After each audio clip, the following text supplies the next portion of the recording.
di luar mata kuliah, tapi cuma informasi aja bahwasanya dalam analisis kuantitatif itu ada level-levelnya, itu dari yang uji statistik bahkan sampai regresi, bahkan yang sekarang yang terbarukan ada uji partial least square atau PLS. PLS itu apa Pak? PLS itu bahwasanya penelitian itu ada pengaruh, namun kita pengen tahu seberapa kuat dan seberapa lemah pengaruh tersebut. Itu PLS. Gitu. Kalau di analisis regresi, di analisis di tes itu kan kita cuma tahu oh ini pengaruh, that's it. Tapi kalau di PLS itu belum beres. Ada seberapa kuat pengaruhnya, seberapa lemah pengaruhnya, dan variabel mana di pertanyaan mana yang paling kuat, yang paling lemah. Itu PLS. Nah, ini kan cuma gambaran aja, pengenalan aja.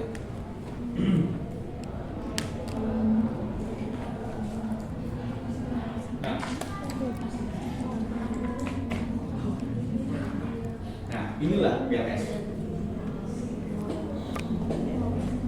PLS ini merupakan gambaran ini merupakan variabel penelitian teman-teman. Itu ada variabel X, X1, X2, Z. Yang waktu itu pernah nanyakan ya, Z. Nah, ini Z. Jadi kalau Z itu nantinya, coba perhatikan di panelnya. Nah, variabel Z itu kan interveni, bahwasannya variabel ini yang menjadi alasan pengaruh atau tidaknya antara dependen dan dependen. Jadi ada pengaruh tengahnya di variabel interveni. Begitu, memang itu aja. Nah, kalau di PLS itu nantinya akan ada dua, kalau teman-teman pakai yang interveni, akan ada dua hasil analisis. Direct efek atau efek langsung dan indirect efek atau efek tidak langsung. Gitu. Sebenarnya sih lebih mudah pakai ini, jujur ya, ini jujur aja. Kalau SPSS kan banyak prosesnya, bentuknya. Kalau ini mah justru mudah, cukup masukin data angket, udah. Nih hasilnya.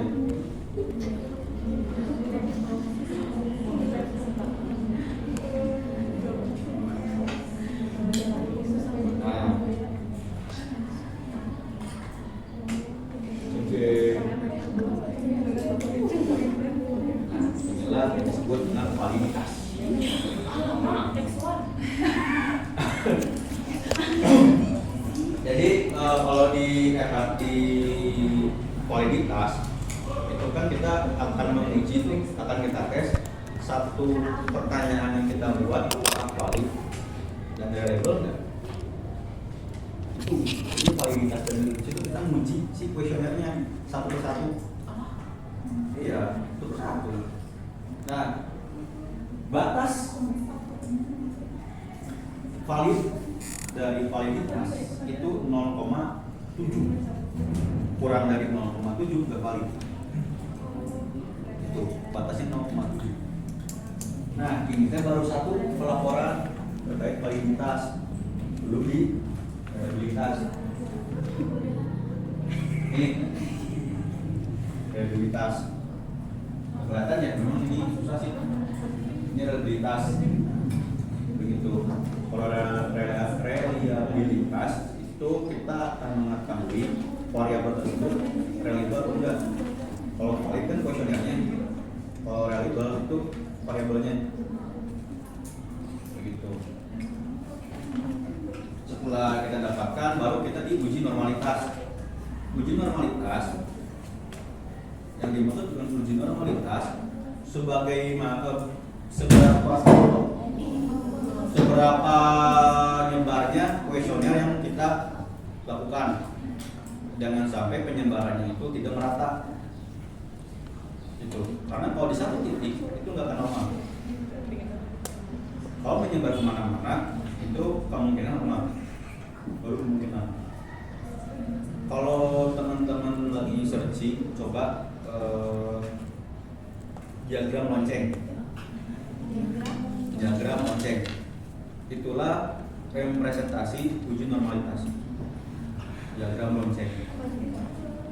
Liurnya.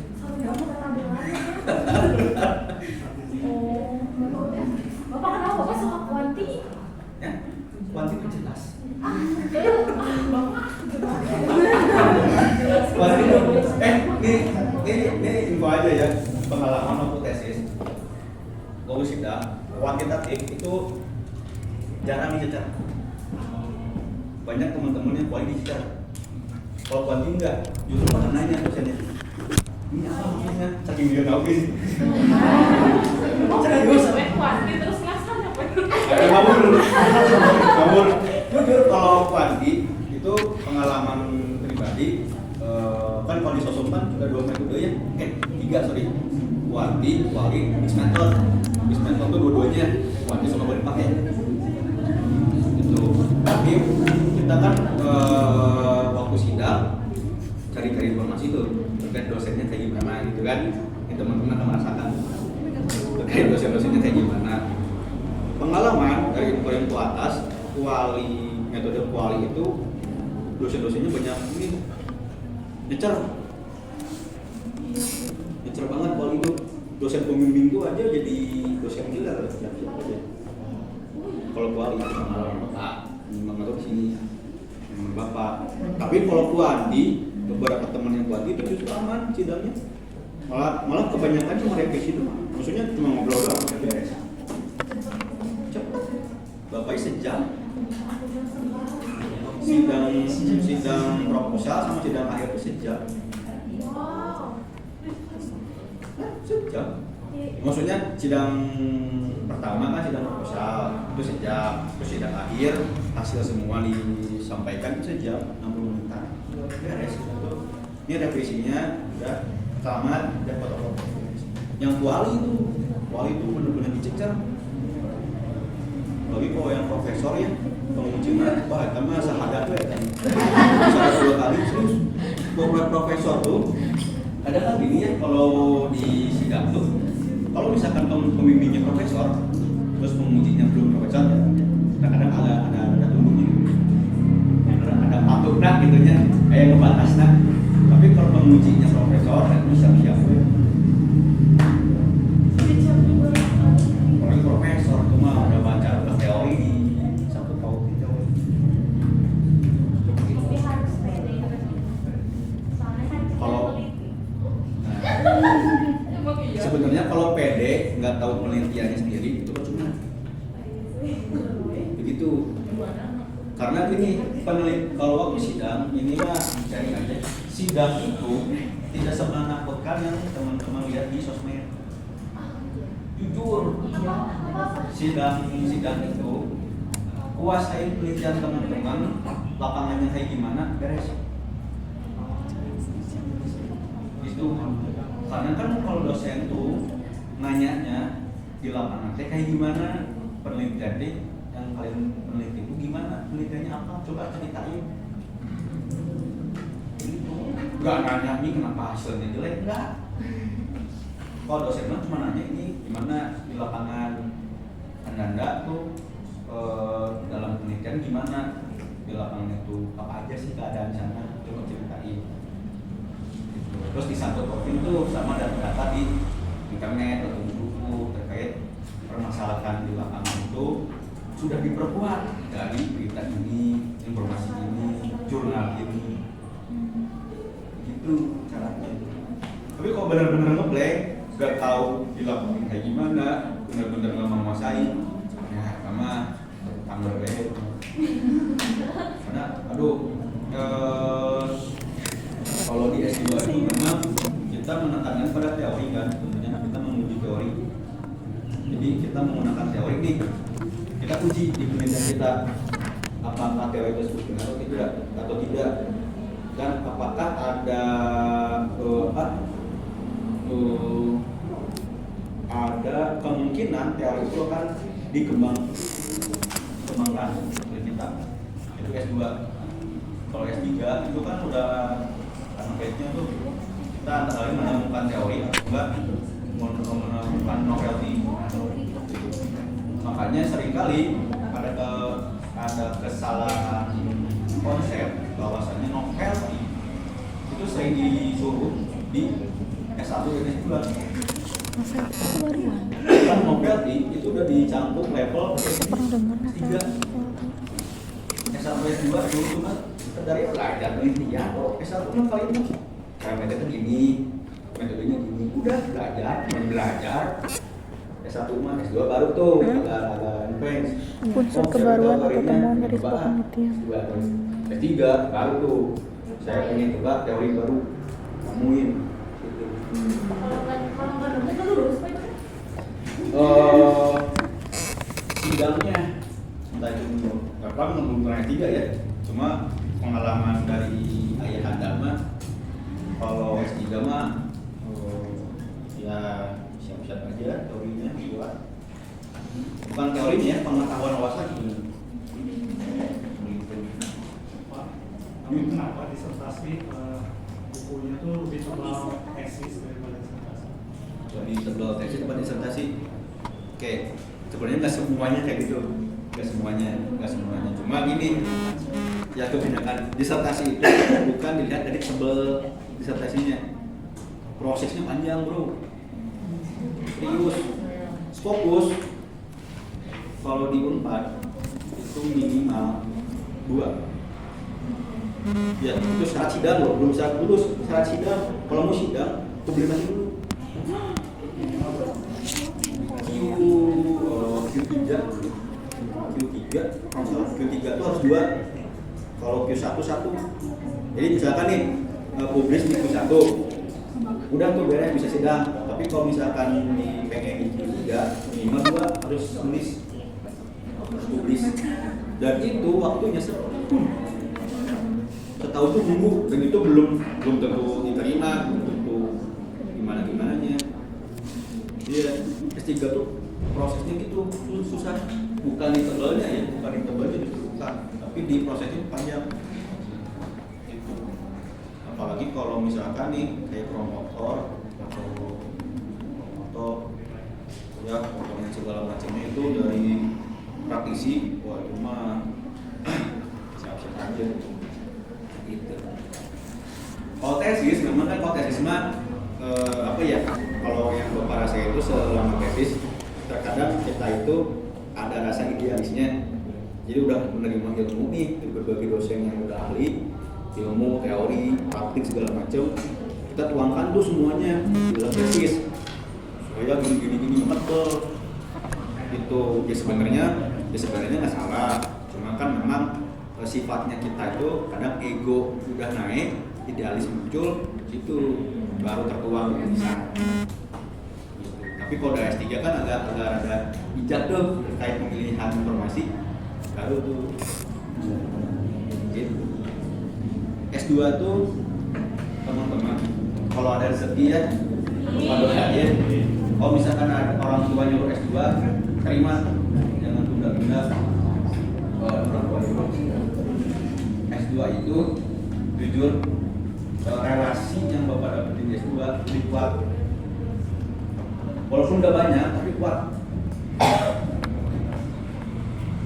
kualitas gitu, relasinya kuat. Dan ya kalian bisa mempelajari dari berbagai background orang yang bekerja di sini, akan dapat banyak insight baru. Makanya jangan salah kalau nanti S2, jangan kaget teman-teman tadi pada kalau mereka ibu atau bapak, jadi jangan harap nyari jodoh S2.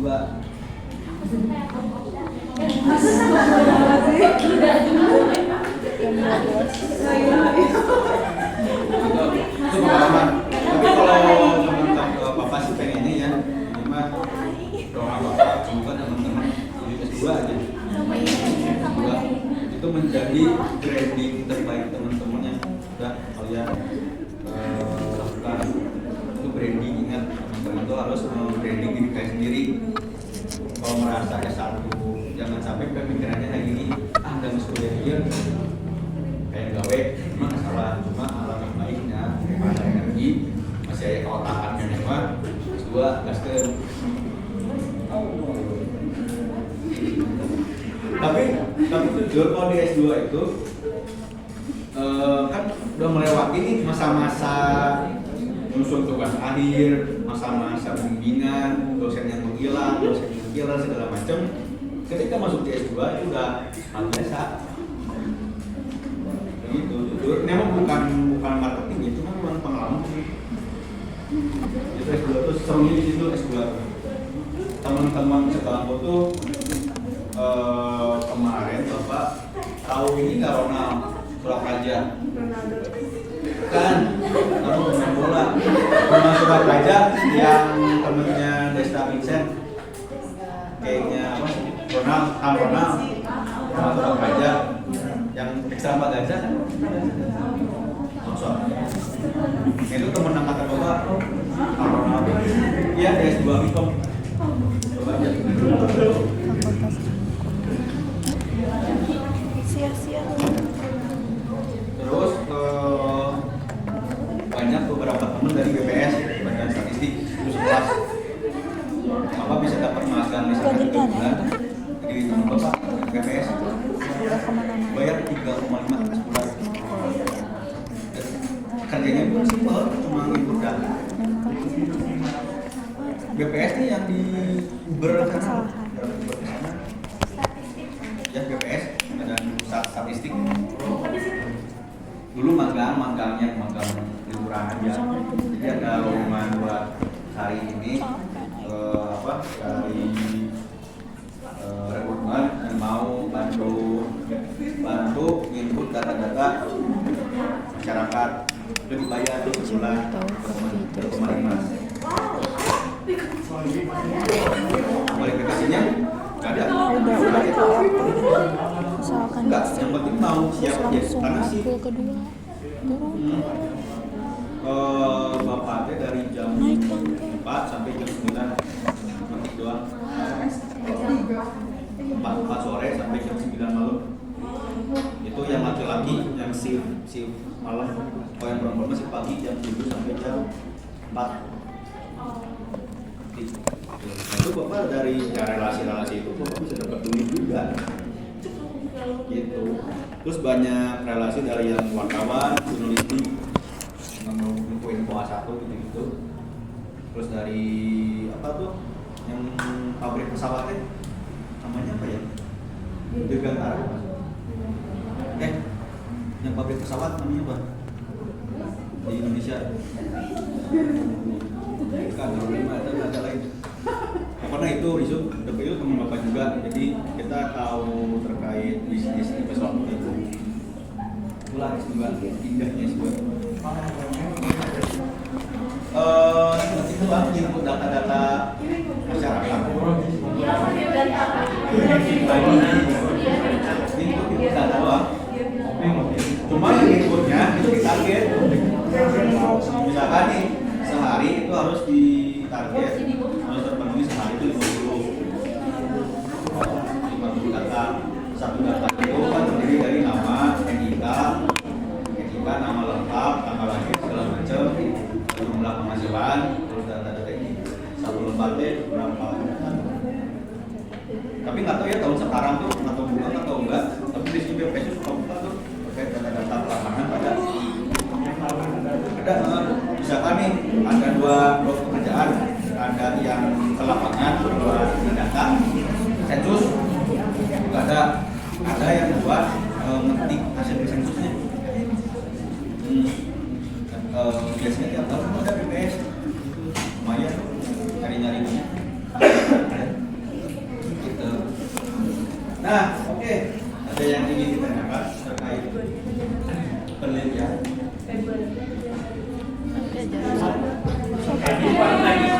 Ini Pak, ini tadi yang tentang evaluasi proses kayak gimana sih?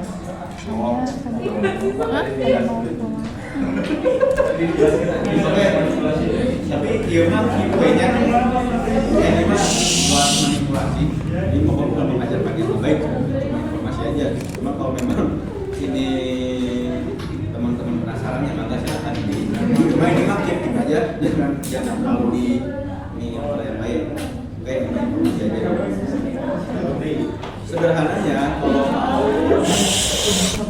Sederhananya gini, terkait manipulasi proses, cukup diangketnya. Kamu manipulasi? Manipulasi di angketnya.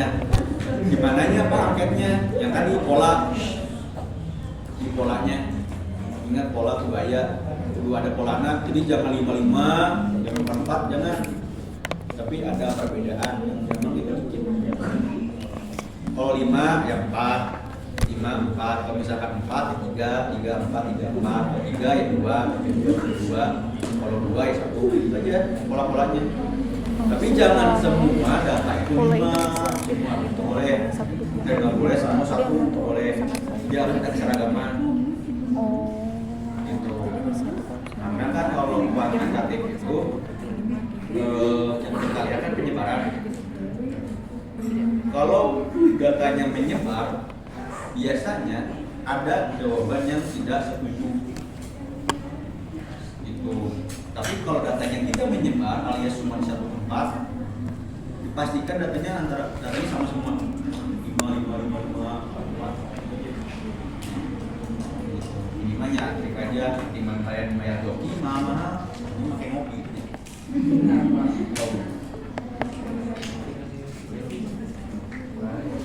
Nah, itu soal hitungan. Tugas sebelumnya pakai AI kan kali ini.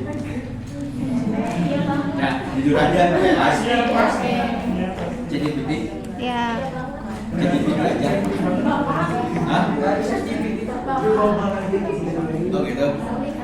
Ini mah Opa sharing aja, Bapak biar Bapak tahu aja nih. Pakai ChatGPT doang. Doanya aja. So ada yang tahu yang mau sharing semester sebelumnya pakai AI apa? ChatGPT semua. Fiksi.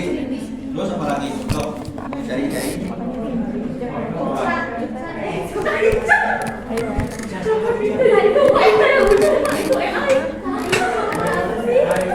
Black box.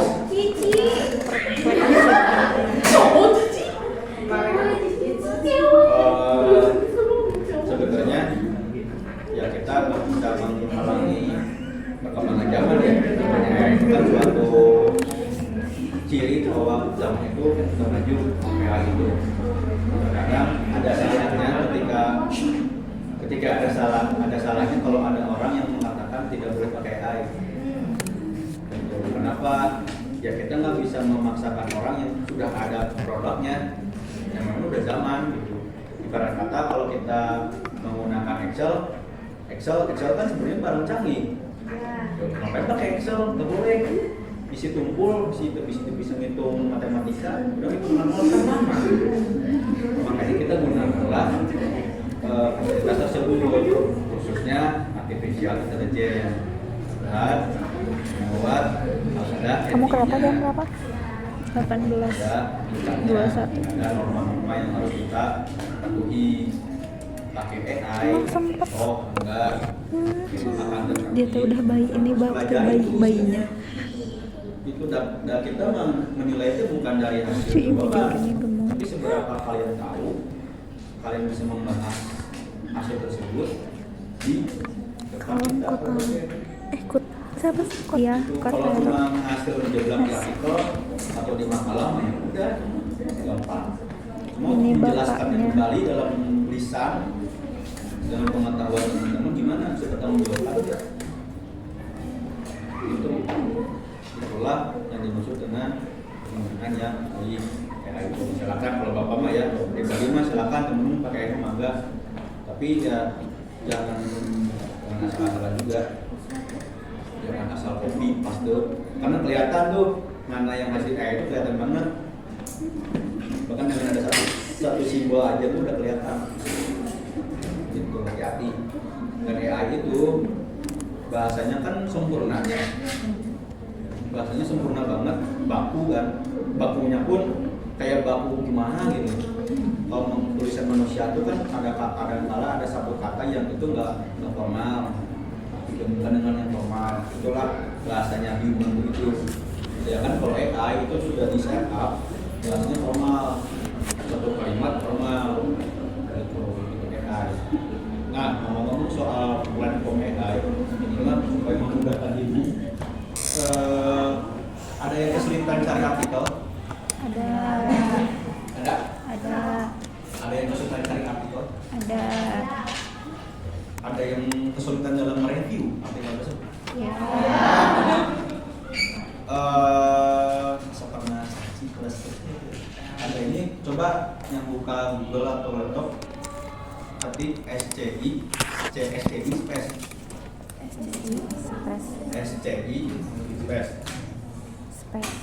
nanti login dulu aja SCI space itu artificial intelligence yang bisa teman-teman rasakan dalam mendapatkan artikel dan mereview artikel tersebut.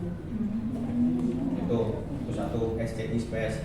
Terus ada SCI tag SCI itu pun sama terkait topik artikel yang saya butuhkan beserta pembuatan pembahasannya dan kutipan-kutipannya. Enggak juga. Bisa Indonesia kok. Tergantung promnya.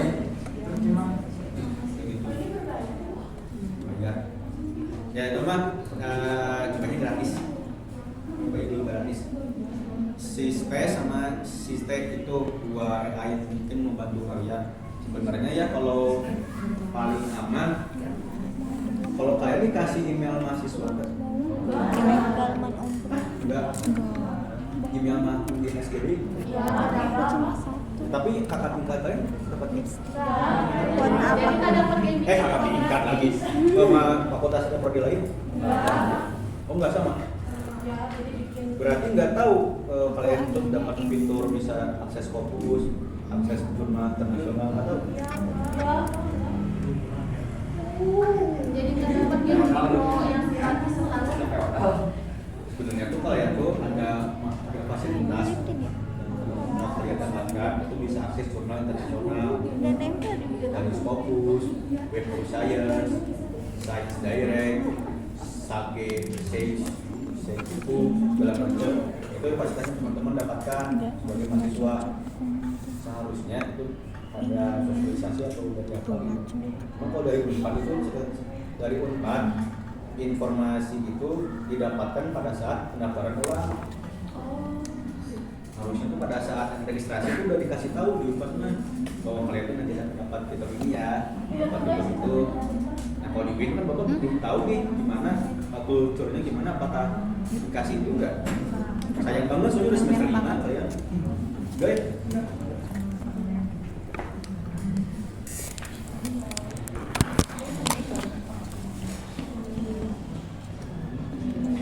Karena nanti untuk fokus suatu alat yang wajib untuk di mata kuliah, misal fiturnya bibliometrik, itu sama kayak bibliometrik itu kita akan menganalisis terkait penelitian yang lampau dan baru, citasi, kata kunci yang paling banyak digunakan, serta research gate yang bisa kita ketahui. Iya, bibliometrik itu ilmu perpustakaan sebenarnya. Bibliometrik, informatika. Nah, bibliometri itu alat datanya kita menggunakan database. Makanya bapak nanya, bapak itu dapat ibu nggak? Takutnya dapat. Besok aku datang jam 12. Dapat paling. Kamu jam 2 aku datang. Kayak biasa, aku tergantung jamnya berapa. Alih media jam berapa? Aku masuk.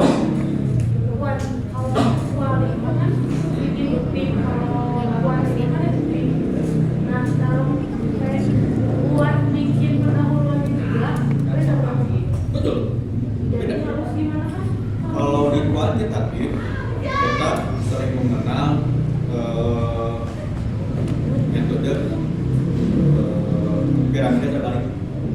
Yang dari umum kok udah ya. Piramida terbalik itu kalau di kuanti kita membahas secara luas dulu, Dipakai. baik itu secara nasional, secara global. Baru setelah kita bahas, didapatkan data-data yang relevan, diteruskan lagi di spesifik, yaitu data nasional. Kita udah punya belum dari umum ke kabupaten khusus kotanya, entah itu mungkin kampus yang pokoknya agak Oh, nggak besok kita mau ini, soalnya kan kita dari yang nasional, penjelasan terus itu dulu kabupaten perguruan kotanya, tinggi, provinsi, baru kita ngebahas terus jurusan, provinsi baru kita gitu. ngebahas prospek Jadi kerja sama ada pasangan. ininya loh, ada pembahasannya Perutnya ya secara ya. komprehensif. Yang masukin teori.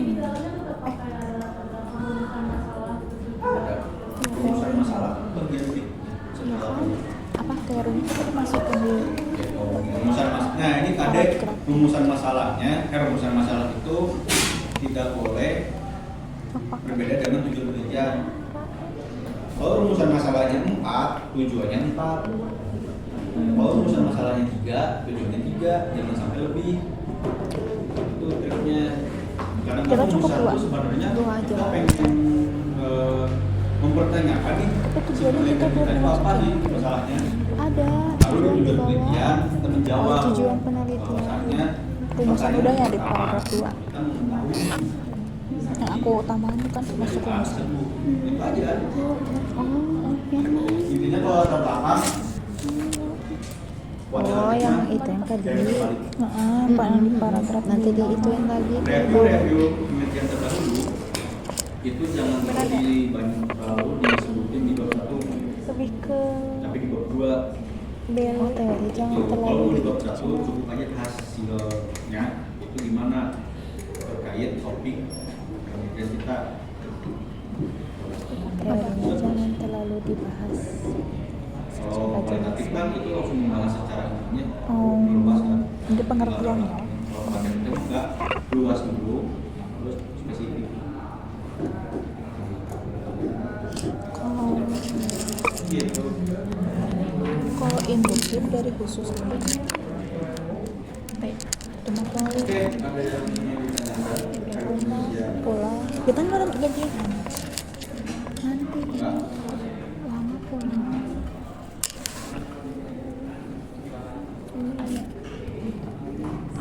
aku nggak ada duit ada duit sebenarnya mah ada duit di sini.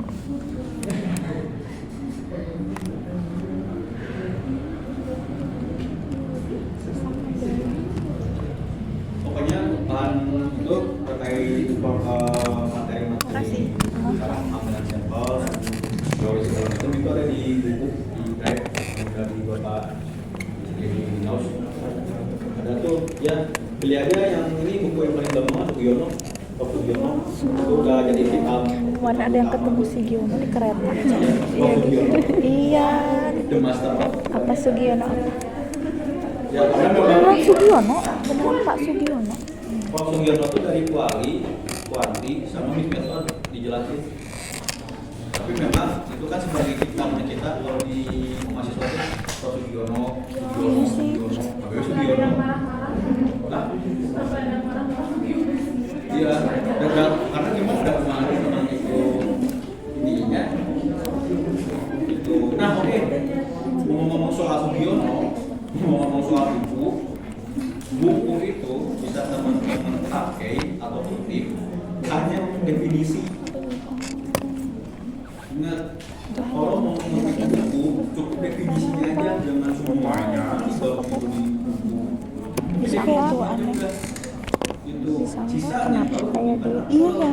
Sini. kutipan artikel itu tanya sih Pak hasilnya, prosesnya terkait apa rekomendasi yang manusia itu sampaikan, itu yang kutip. Kalau di artikel mah, kalau di buku baru definisi ini benar Makan ini memang kalau artikel buka tutup harus dulu. banyakin itu penilaian buat. Oke, Oke. yang ingin ditanyakan atau masih bingung atau masih penasaran? Oke, untuk judul yang tadi, untuk judul yang tadi bukan yang 5 ya? Ya. Udah ada alternatif belum? Yang 5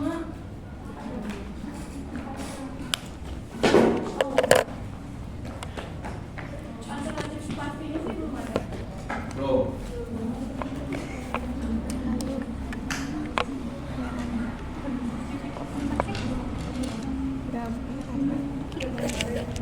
Nanti coba di tadi ya yang kelompok 2 sampai 5 coba diskusikan untuk kembali. Ini saya coba cari yang untuk teori maka teman-teman baca aja.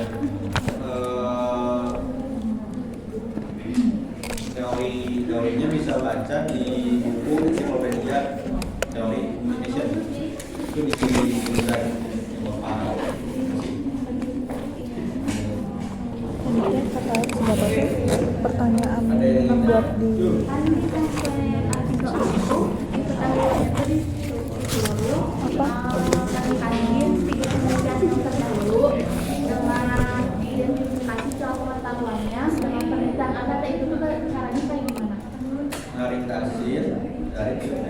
pertanyaan penelitian harus sesuai sama teori. Iya, perbedaan. Misalkan kalau research game itu Pertanyaan buat penelitian buat angket sebelumnya iya teori. itu kan di daerah mana Maksudnya kayak gimana tuh teh? sampelnya berapa Hubungkan sama teori. pakai Jadi kan itu teh ya kalau buat pertanyaan gitu. contoh Tapi misalnya. kalau di penelitian saya itu berbeda, nah itu research game. Oh iya ya, ada pantas kan kuantum kan membuktikan teori, berarti emang pertanyaannya harus seputar teori. Sebelumnya itu Berhubungan sih bukan seputar. saya udah ini pengen nyoba 100 deh. Berarti harus satu teorinya. Bisa research game.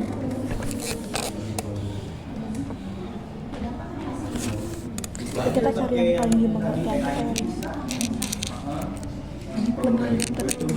Masih kalian namanya tugasnya. Iya. Itu kan aku nomor 2 teori. Dibaca aja dulu mana yang benar-benar dimengerti. Kita pilih satu. Kita mau nanya itu nggak? Mau nanya apa? Tapi kayak terakhir atau Aina? Aina. Kenapa nggak ada yang lain? Kayaknya ditutupnya juga sampai pulang pas mau Oke. pulang. Paling nanti PR itu PR strategi penelitian ngasih kelompok tolong dicari dulu teori yang relevan itu karena nanti teori itu akan berdampak dalam pembuatan paket. Bapak katanya teori yang relevan itu Ya, yang sama dengan penelitian topik kalian. oh jadi harus sama juga teori sama teori. Bukan isinya tapi topiknya aja. Kan nggak mungkin kalian mengambil perpustakaan ujuk-ujuk artikel yang di review tentang kesehatan kan nggak mungkin. Kan juga itu pengaruh minat siswa, jadi minat itu secara keseluruhan. Tapi kita tuh baru nemu teori minat baca gitu dari siapa? Dari Soalmoa. Itu gimana? Atau kita harus mencari lagi teori yang sama? Nggak harus yang sama juga sih. Iya, harus yang sama juga karena research game itu enaknya yang teori yang sama itu kan itu ada gambaran ya bahwa di mana pembahasannya hasilnya kayak gimana itu enaknya yang teori yang sama. Cuma kalau teorinya berbeda itu masih oke. Kayak aja. Karena kalau di bab 1 mana cuma ini aja di bab 1 mah review singkat cuma hasilnya ini temuannya ini